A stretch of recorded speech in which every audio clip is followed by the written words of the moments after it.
So, what the heck is a sound diet or a sound and media cleanse? So, a sound diet are the kinds of sounds that a person habitually listens to. Um, oh dear. So, the kinds of sounds that a person habitually listens to. So, just like we have a diet for all the things that we eat, it's the same thing for all the sounds that we consume. And we're going to go over later what type of sounds there are. But what's really important to know is why sound is so important. And that's because sound actually creates reality.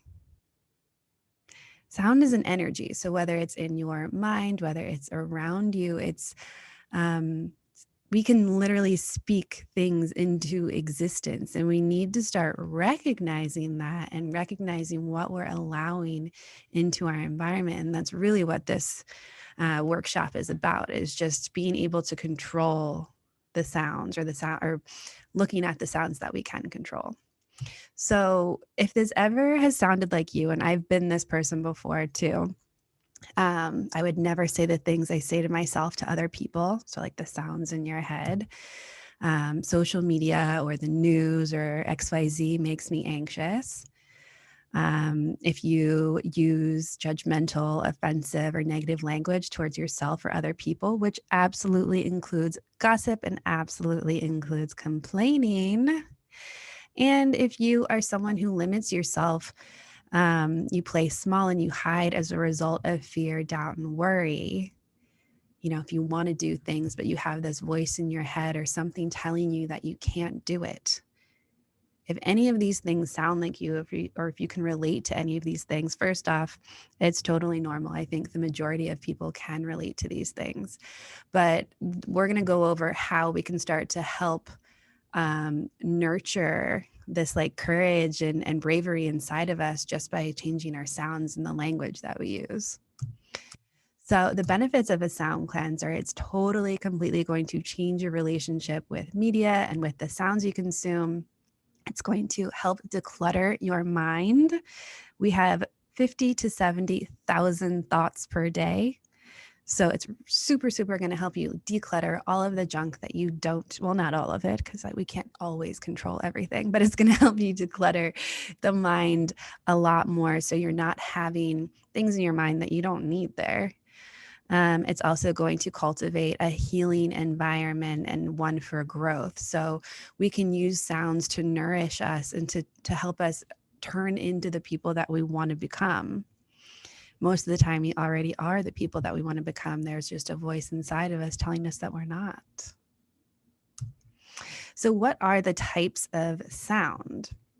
Well, there's actually 3 types of sound. So there are sounds that we can hear, sounds that we cannot hear, and then we also have thoughts in our head. So the sounds we can't hear are frequencies above or below the human hearing range. And the human hearing range for adults is between 20 and 20,000 hertz. So there are a lot of frequencies going on around us that we can't hear. What's also kind of cool is that children can actually hear higher frequencies than adults can. And we end up losing that hearing as we age. But just think about radio waves like that. That's a sound, that's a frequency. We just can't hear it. So there are things going around us all the time that are sounds and frequencies and waves that we can't hear. And then we have sounds that we can hear. So sounds we are exposed to, things that we can't necessarily always control that much. Traffic, subways, people talking around you on your commute. Sometimes at work, we can't necessarily control what we hear or what we read. And then we have sounds that we invite into our environment. So the language that we use, the music that we listen to, the media that we consume, the television that we watch, the songs that we decide to listen to, the podcasts that we listen to, the people that you choose to communicate with, the places that you go, the things that you do, the place that you work, I think is also, even though I just said can you control if you're exposed to that or not? I kind of think that you can, because you get to choose, like everything that you do is a contract. So you choose where you work, you choose the people that you surround yourself with. And you can change that too. So the sounds in our head are automatic thoughts, and the thoughts that we think to choose, or the thoughts we choose to think. So this has to do with autopilot thinking. So there are a bit, like, if you can't, like, most of the time, if you're thinking right now, you're not going to be able to control what thought pops into your head. That is what we like to think of, or what people call automatic thoughts or autopilot thinking. We can't control that because that is based on the past. So in this moment, we cannot control it. But we can choose how we respond to that thought and how we choose to think after that thought presents itself. So there's two types of thoughts that we can have. That's the autopilot thinking, and then how we respond to that, each individual thought. So how sound creates reality is super cool. I like totally nerd out on this stuff. And don't worry, it's not going to be too long, but I hope that you totally nerd out on this too, because sound communicates to the subconscious mind, and sound changes our environments and it shifts our energy. So think about a song, for instance. Like, you can listen to a song and it's so awesome that you just get in such a good mood. You're like bopping your foot, you're moving your head, and you're having a great time. And then you can also listen to a song and it's so sad and it makes you cry, and it puts you in a really just somber mood. So that's a pretty good example of how sound can change our environment. So we need to recognize that everything that is coming into our sound environment has the ability to shift energy within us. So we can use this to our advantage if we know what we're doing. If we know what we're doing and we know how to do it. And also if we know, it's just that awareness, knowing what's happening. So I also want to talk about the plant study. Oh, I don't know if you did this as a kid, but there's a science experiment that kids do. I remember my sister doing it in elementary school.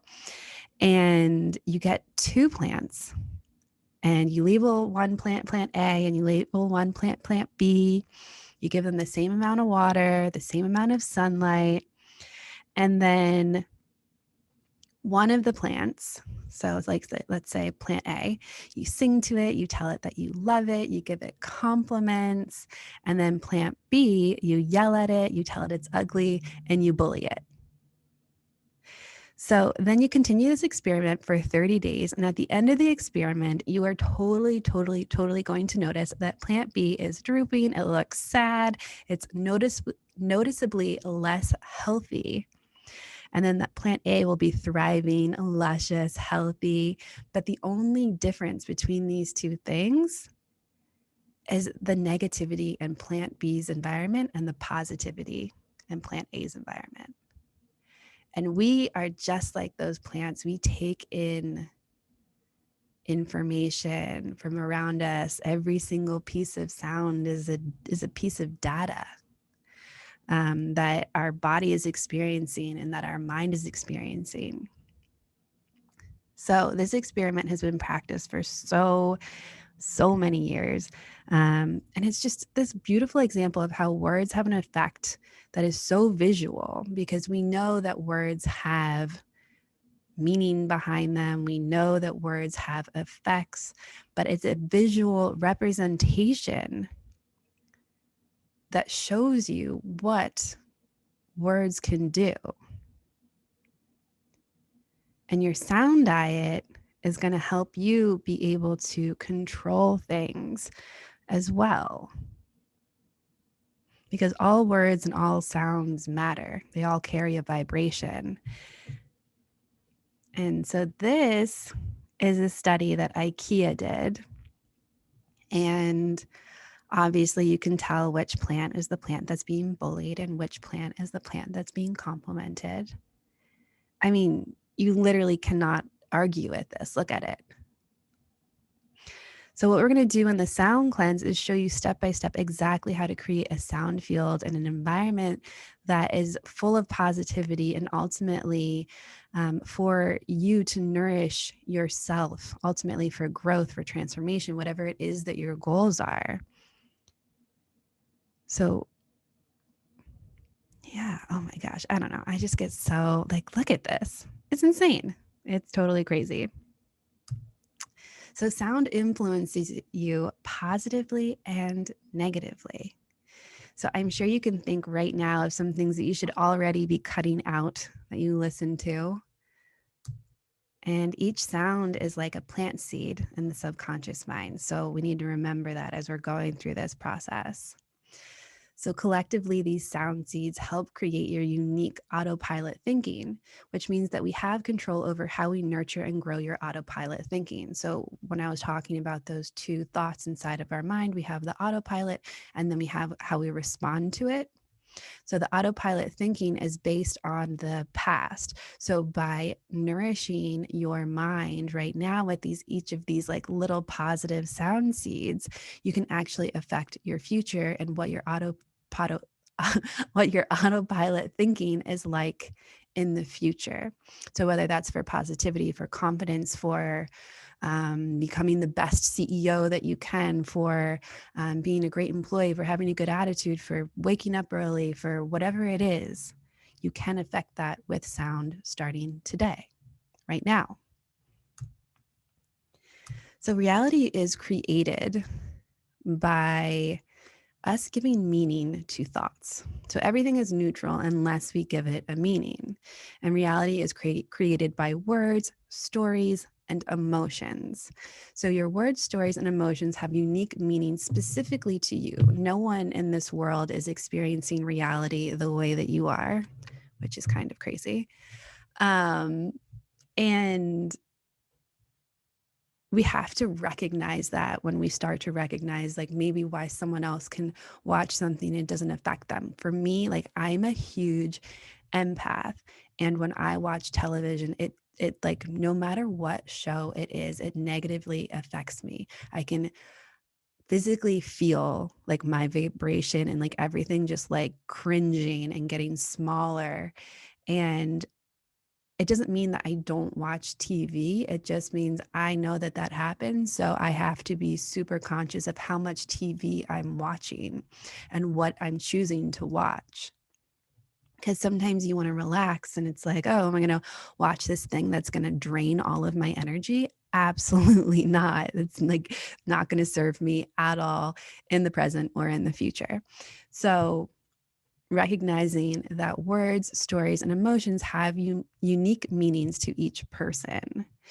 And then to change reality, we have to change stories and we have to change our emotions. So, the number one way to change a story is to literally just change the language of the story. And that's with words. So, with words, you can dictate the future. You can start to look at things, you can start to reframe things, you can start to redefine things with your words. How powerful is that? So, if stories are creating a reality, I want you to ask yourself right now, and feel free to pause after this too. How is your media content and the people that you surround yourself with creating your reality? So by reality, meaning like, what are you buying into? What are you choosing to believe is true? How are these things affecting you? Because it's important to recognize that every piece of content you read, every person you come in contact with, every media headline and story, whether there are facts baked in or not, everything pretty much is like a story or an opinion. And so within that, we have to find our own truth. So good examples, like if you go to Google and you type in the best 10 ways to do, actually today I was looking up treadmills, the best 10 treadmills, right? Do you know how many different sites there are that have the quote unquote best 10 treadmills? On Google, like there's like probably like I think it was like 2 billion hits for that question, right? So are all of those things actually correct? Are all 2 billion of those hits for the 10 best treadmills correct? No, absolutely not. Everyone might have 10 great ways to make money, or 10 great ways to get the best treadmill, or 10 best anything. And you have to decipher within that what is true to you. Opinions, or are they facts? Most things in life are opinions, are how we perceive the world. And we can begin to break that down and see what our limiting beliefs are, or how we keep ourselves small, or how we're choosing to believe something and it could be holding us off from something, or maybe we're choosing to believe something and it's keeping us safe. Maybe we're choosing to believe something and it actually makes us feel like crap. So just think about this question. How is your environment? How is your media, the content, the people you surround yourself with, the sounds that you listen to? How is it really shaping your reality? If each of those things is a sound seed that you are allowing into your environment, how are you shaping your reality?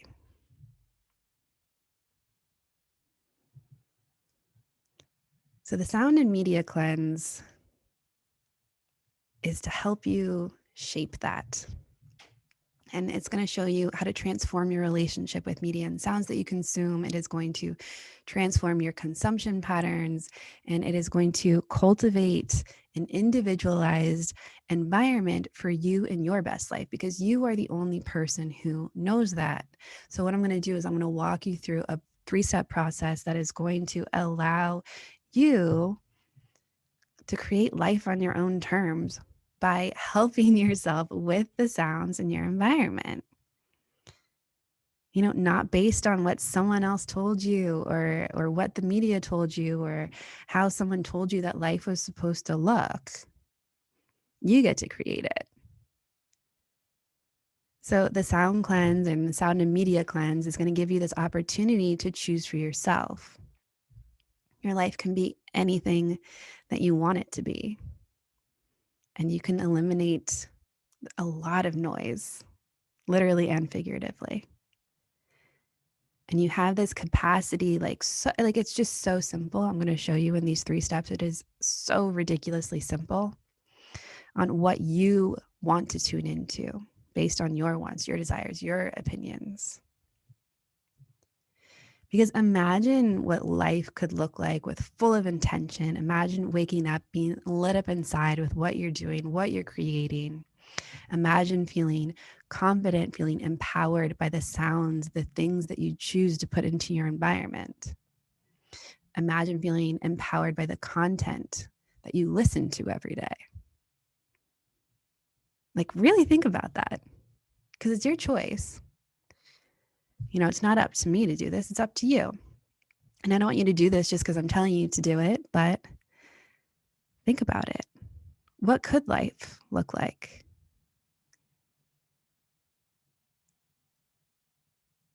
It's kind of cool. So I'm super excited to get into this 3-step process with you. Meet me in the next training. I hope this was informative for you. I super geek out on sound. I know I'll be creating more sound workshops in the future. This is just a little toe dip. Yeah. So meet me in the next training and we will have a lot of fun doing our sound and media cleanse.